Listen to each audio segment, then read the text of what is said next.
Deputado, eu quero começar agradecendo a sua atenção com a educadora de Limeira. Nós estamos falando para Limeira, para a região de Limeira e pelas redes sociais para todo o Brasil, para todo o mundo. Redes sociais, plataformas digitais que o senhor, aliás, vou chamá-lo de você, porque o Arthur tem só 32 anos, domina como ninguém, tem um canal no YouTube com 2 milhões, quase 2 milhões de inscritos. Aqui em Limeira, deputado, você recebeu quase 3.200 votos dos seus quase 500 mil votos, uma votação expressiva que o colocou no segundo lugar entre os candidatos mais votados para a Assembleia Legislativa de São Paulo.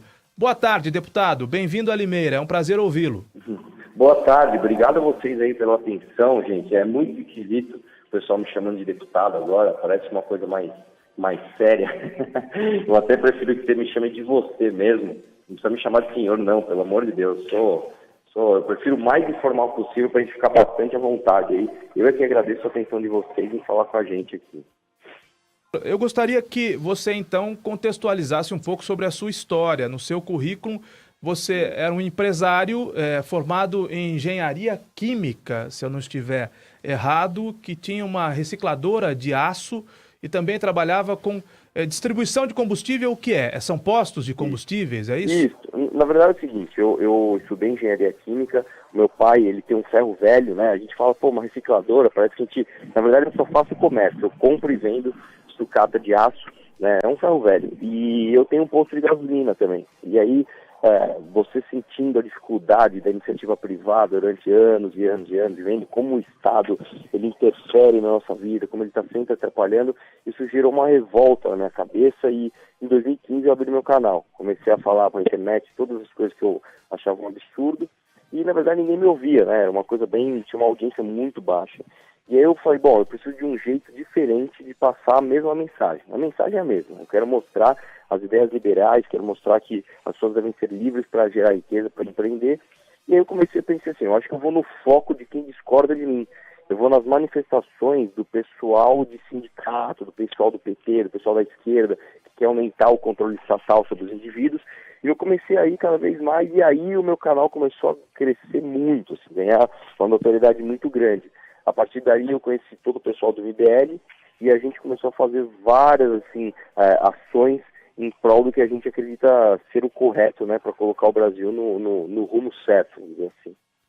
E ir às manifestações de quem pensava diferente de você rendeu também uma série de bofetões, não é? Eu acho que o mais célebre, aspas, desses bofetões foi exatamente do Ciro Gomes.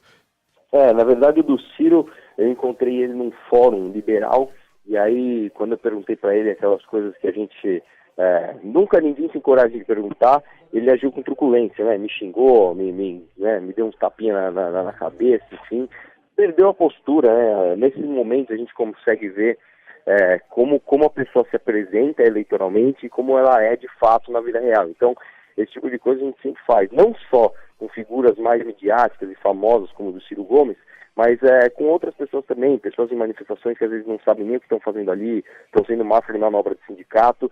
E te digo mais, cara, não só essa parte física, que para mim é o de menos, o problema é que isso rende bastante processo também, né? Então, eu estou respondendo aí eu tenho uma coleção de processos para responder.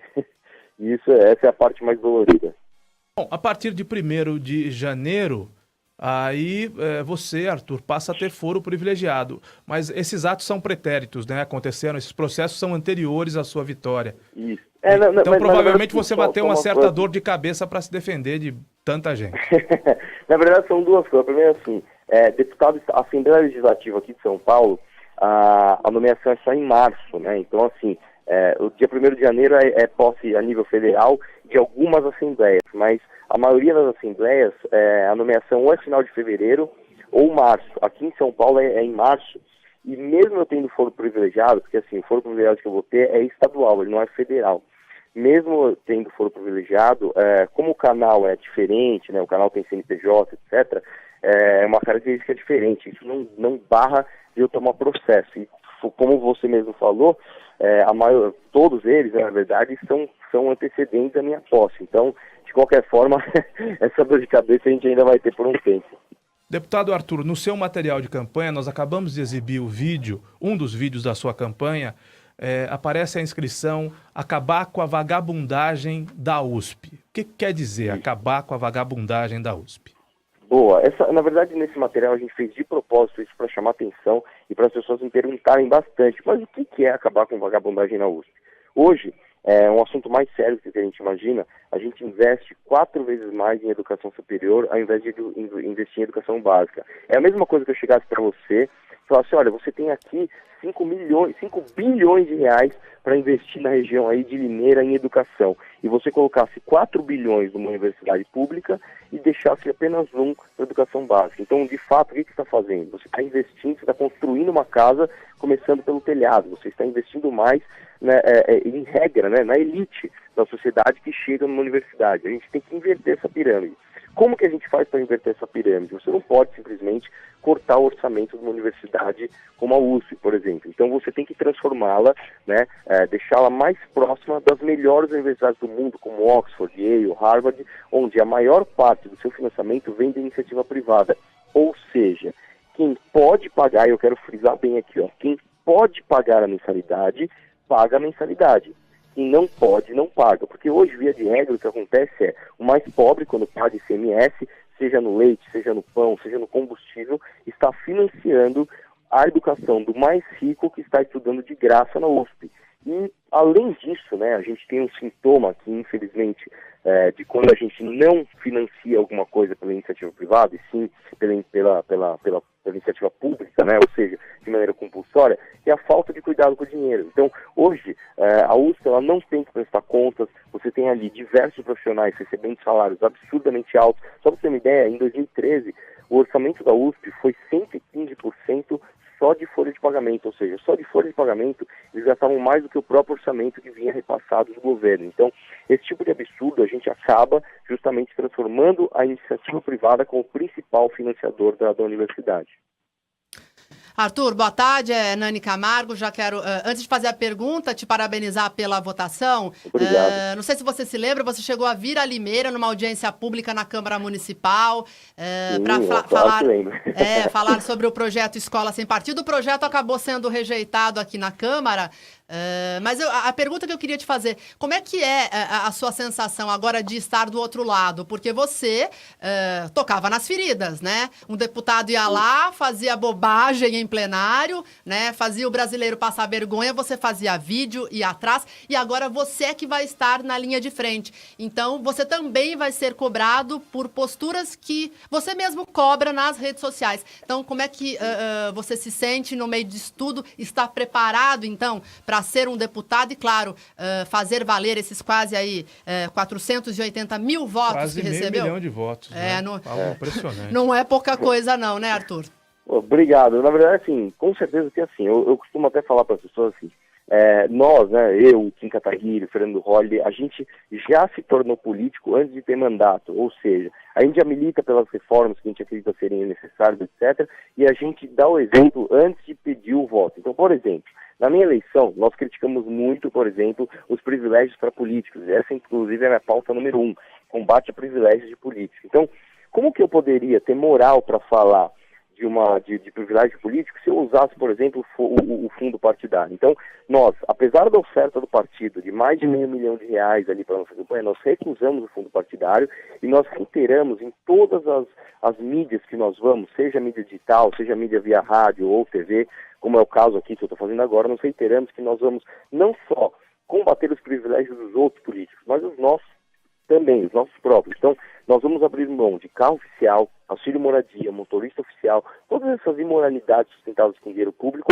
e mais. A gente tem uma meta de usar metade da verba do gabinete. Então, assim, a gente vai gastar menos da metade do que a gente poderia gastar como deputado.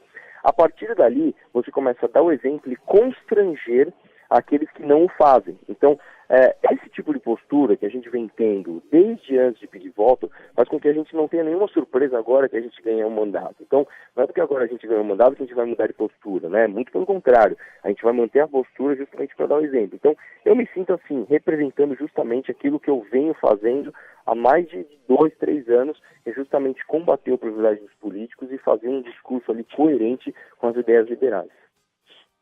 Boa tarde, é a Tayla quem está falando. Também gostaria de dar os parabéns a você pela votação que foi tão expressiva e queria fazer 2 perguntas em uma. Primeiro, você disse recentemente que pode mudar o seu nome, você ficou conhecido como Arthur Mamãe Falei por conta do canal no YouTube, algumas pessoas não conheciam ainda, então você pretende de fato mudar o seu nome de acordo com o que foi divulgado com a imprensa? E segundo, como será a sua postura agora enquanto deputado? Você foi o segundo mais votado aqui do estado de São Paulo, ficou atrás apenas da Janaína Pascoal, e você tem essa postura mais provocadora, mais irreverente. Você acha que agora, na Assembleia, vai dar para manter essa postura? Como que vai ser agora o Arthur deputado? Boa pergunta. Bom, na verdade, em relação ao nome, o que eu falei, e até reitero aqui, é que eu sinceramente não sei se pretendo mudar ou não, porque assim, as pessoas me conhecem como Mamãe Falei. Se isso em algum momento eu sentir pela sensibilidade popular está deixando de passar um ar de seriedade, está tirando minha credibilidade, pode ser que eu mude, mas em nenhum momento eu vou mudar o nome do meu canal, que vai ser sempre Mamãe Falei, e em nenhum momento eu vou deixar de ser conhecido como Mamãe Falei. As pessoas me conhecem pelo nome do canal, que eu criei, inclusive, que é Mamãe Falei. Então, isso depende muito mais do que vai suceder a partir de agora, né, de como as pessoas vão encarar, do que efetivamente da minha vontade. Eu estou aberto a mudar ou não, isso para mim não interfere na minha performance, vamos dizer assim. Segundo ponto, em relação à postura, eu sou um cara assim, eu sempre fui, eu não gosto muito de formalidade, sabe? O pessoal te chama de senhor, o pessoal tá sempre ali de terno e gravata, etc. Eu sou um cara mais despojado, gosto de mostrar mais naturalidade nas coisas, e eu pretendo me manter assim o máximo que eu puder, né? É lógico que a gente não pode entrar na leste, né, achando que a gente vai mudar as regras do local, achando que a gente pode ser um cachorro louco e falar do jeito que quiser. Inclusive, eu estou estudando o regimento, você tem uma série de formalidades ali para cumprir, e dentro das formalidades que eu sou obrigado a cumprir, eu vou estar. Agora sim, na minha vida pessoal, no meu canal, inclusive, que eu pretendo continuar, inclusive fortalecê-lo, e a minha postura enquanto homem público, vamos dizer assim, fora da Assembleia, eu pretendo continuar do mesmo jeito, falando, sendo provocativo, sendo irreverente, fazendo piada com tudo e me mostrando o mais informal possível, que é justamente para as pessoas ficarem à vontade para se falar comigo, sentir uma proximidade, não achar que porque agora eu tenho mandato, eu estou, sei lá, um degrau acima e tem que me tratar de forma diferente, entendeu? Arthur, você faz parte da nova política, no entanto, não faz parte da bancada do PSL do candidato Jair Bolsonaro. Você é um dos expoentes do MBL, foi eleito pelo DEM. Como é que fica o Arthur Mamãe Falei? Eu acho que a resposta é óbvia, não é? Mas nesse segundo turno, e como é que será haverá um alinhamento num eventual, ainda que você tenha disputado e ganhado uma eleição para deputado estadual, como é que ficará o alinhamento, se é que vai existir um alinhamento com um presidente Jair Bolsonaro numa eventual eleição do Bolsonaro? E um pouco mais além, como é que fica o Arthur Mamãe Falei na disputa para o governo do estado de São Paulo? Saiu uma pesquisa hoje de manhã do Paraná Pesquisas apontando um empate técnico entre Dória e Márcio França. Onde e como você se posiciona a partir de agora? Boa pergunta. Bom, em primeiro lugar é o seguinte, eu tenho um pouco de resistência a esse termo nova política, né? Isso aí, na verdade é o seguinte, não existe velha política e nova política, existe política. Se você não resolver as coisas por meio da política, você vai para a barbárie, você vai para a revolução armada. Então, a alternativa que nós temos a revoluções, a barbárie, é política. Agora, se os representantes da política no Brasil nas últimas décadas só fizeram ali por ver os seus interesses privados, isso não é uma nova ou uma velha política. Isso aí, de maneira nenhuma, é política herói, né? Isso aí é, de qualquer forma, uma deturpação até do que é, de fato, você ser um agente político.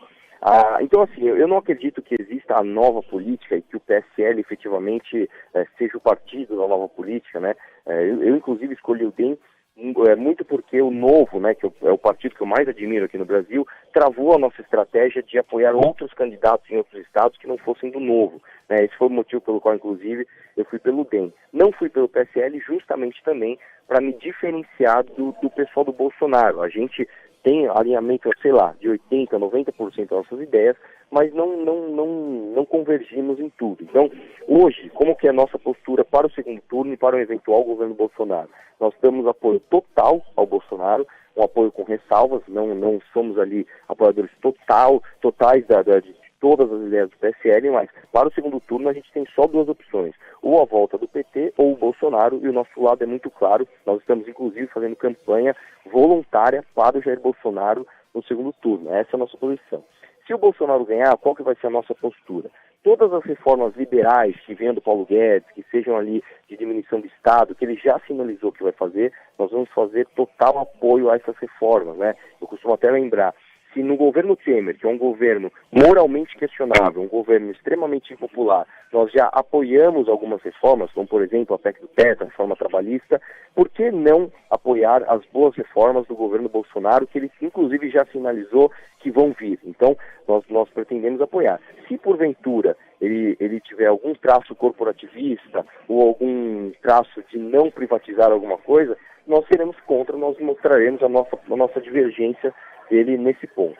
Em relação ao governo do Estado, também temos uma posição muito clara. Nós temos ali o Márcio França, que é um comunista declarado, isso não é a opinião do Arthur, tem vários vídeos dele falando que ele é comunista, que ele é socialista, ele tem o apoio do PT, ele já fez campanha para o PT, para o PSOL, para o PCdoB várias vezes, né? Ele é um cara ali que eu não vou lembrar agora os nomes, mas ele fez campanha para várias pessoas de esquerda, ele é um comunista. E do outro lado nós temos o Dória.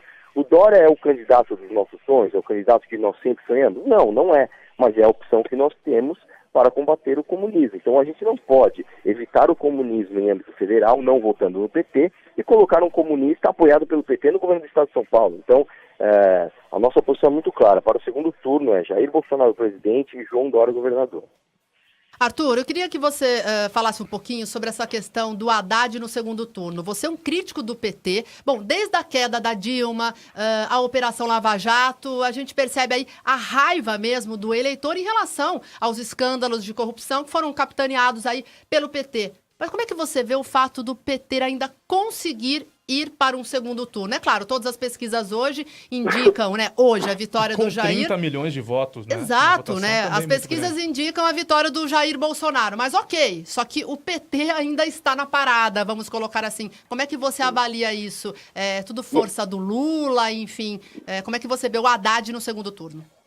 Não só isso, né? O PT, não só ele foi para o segundo turno, como ele tem uma bancada gigante na Câmara Federal. Eu não vou lembrar agora de cabeça quantos deputados ele tem, mas só para você ter uma ideia... É a maior. Só não é maior que a do PSL. Né? É a maior. Mais de 50. Aqui na Assembleia também. Ela é a segunda bancada, eu acho que tem 11 ou 12 deputados estaduais. Então, quer dizer, o PT ele ainda é uma força muito forte, a gente vem falando isso desde o impeachment. As pessoas vão chamar, agora que a Dilma sofreu impeachment, o PT acabou. De forma alguma, o PT inclusive se fortaleceu em eleições proporcionais. Por que isso acontece? A meu ver, tá? As pessoas infelizmente ainda têm aquela visão romântica do pensamento de esquerda. E isso leva em conta inclusive a relativização da corrupção. Então, quando você vai conversar com uma pessoa sobre as ideias de esquerda, etc., a pessoa acha que isso é uma maravilha, que sempre funcionou ao redor do mundo, e quando você vai falar mais especificamente do PT, e você cita a corrupção, inclusive, existe aquela relativização do tipo, mas o PT inventou a corrupção?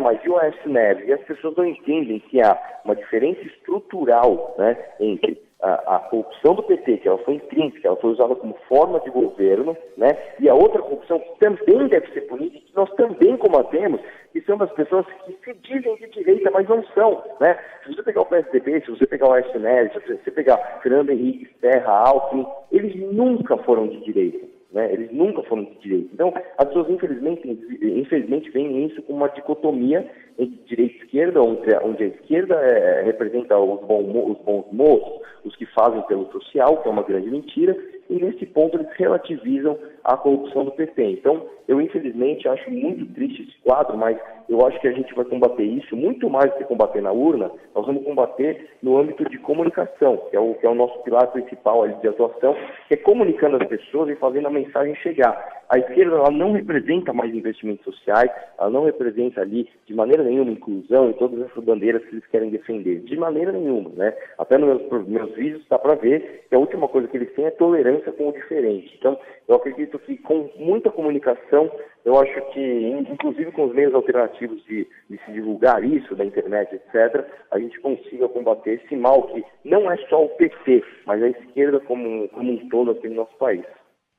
Arthur, você declarou, então, o apoio ao candidato Jair Bolsonaro, mas disse também há pouco que não concorda com todas as ideias dele. Você acha que, se caso Bolsonaro for eleito, pode haver uma divisão na direita? Você, o Kim também, que lidera aí o MBL, já declararam que não concordam com todas as ideias. Você acha que isso pode causar uma cisão, aí, uma divisão no futuro entre a direita, caso Bolsonaro seja eleito? Na verdade é o seguinte, eu acredito que já existam várias direitas, né? Se você pegar, por exemplo, o Alexandre Frota se diz de direita, né? O Kim Kataguiri se diz de direita também. E eu posso te afirmar que você está comparando água com óleo, né? No caso, eu acho que é o seguinte, muito mais do que o apoio ou oposição ao governo de Jair Bolsonaro, nós vamos fazer apoio ou oposição às medidas que ele propor. Então, quando você tem ali, por exemplo, uma reforma da Previdência que seja necessária, que seja liberal, que vai transformar a Previdência em capitalização, ao invés de esse regime de repartição que nós temos hoje, etc., nós vamos fazer total apoio. Inclusive, o Kim está pleiteando disputar a presidência da Câmara justamente para pautar as reformas que nós precisamos. Agora, se neste momento existir algum tipo de corporativismo, sei lá, ou do Bolsonaro, ou do PSL, em excluir, sei lá, os militares, ou excluir qualquer outro grupo de pressão, nós vamos ali colocar uma ressalva. Nós apoiamos a reforma, mas temos uma ressalva em relação a isso, né? Da mesma forma, em relação a qualquer outra medida que o Bolsonaro venha a apresentar. É uma medida liberal, uma medida que está de acordo com os nossos valores, apoio total e militância pró-reforma. É uma reforma que fere os nossos valores liberais, nós vamos ali mostrar que nós temos divergência com aquele pensamento. Nós conversamos com o deputado estadual eleito Arthur Moledo Durval, o Arthur Mamãe Falei, do Democratas. Deputado, me permita duas últimas colocações, agradecendo mais uma vez a sua atenção. Eu tenho a impressão que o canal Mamãe Falei continua e a sua militância no MBL também continua a despeito da sua agora presença na Assembleia Legislativa de São Paulo. Mas faço minhas as palavras do Emílio Surita, que te entrevistou semana passada no Pânico.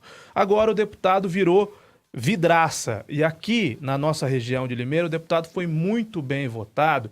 E no interior, eu não sei se o senhor tem hábito de vir para o interior, o que o povo do interior comenta é o seguinte: o deputado teve muito voto aqui, mas sequer passa pela cidade.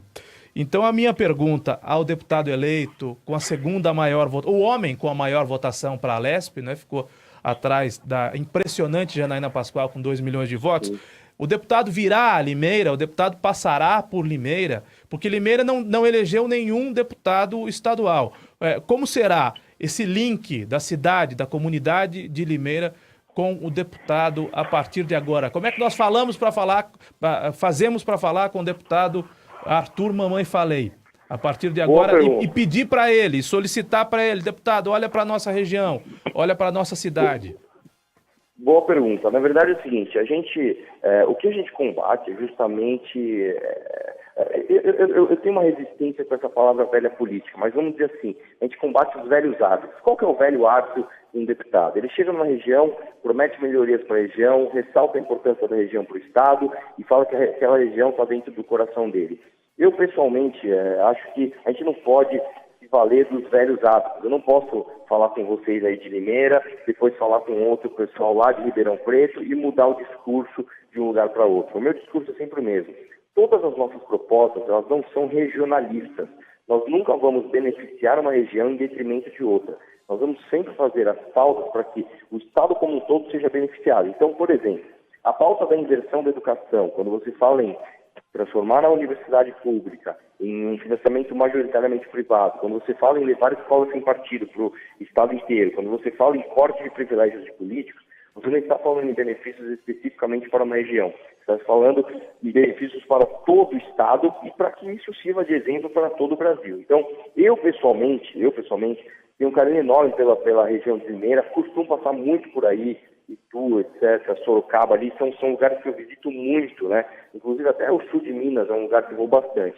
Agora, isso não pode, de maneira nenhuma, ser termômetro para que eu, de repente, faça alguma medida que beneficie uma região em detrimento da outra. O que as pessoas podem contar comigo sempre é postura 100% coerente com tudo que a gente vem falando e fazendo nos últimos anos e mais, um canal de comunicação direto, que é o Mamãe Falei, que você pode acessar de qualquer lugar do mundo para ver tudo aquilo que a gente tem feito. Inclusive, até costumo falar para as pessoas, o canal, ele não serviu para eu me eleger e agora o canal vai acabar. Ao contrário, a minha eleição é que serviu para fortalecer o canal, que é o meio pelo qual a gente está transformando o Brasil, através da comunicação e mostrando para as pessoas qual é o certo a ser feito. Então, o que as pessoas de Limeira e de todo o estado de São Paulo, e digo até de todo o Brasil, podem esperar de mim, é uma postura coerente com os valores liberais que vão beneficiar todas as regiões, nunca uma região em detrimento da outra.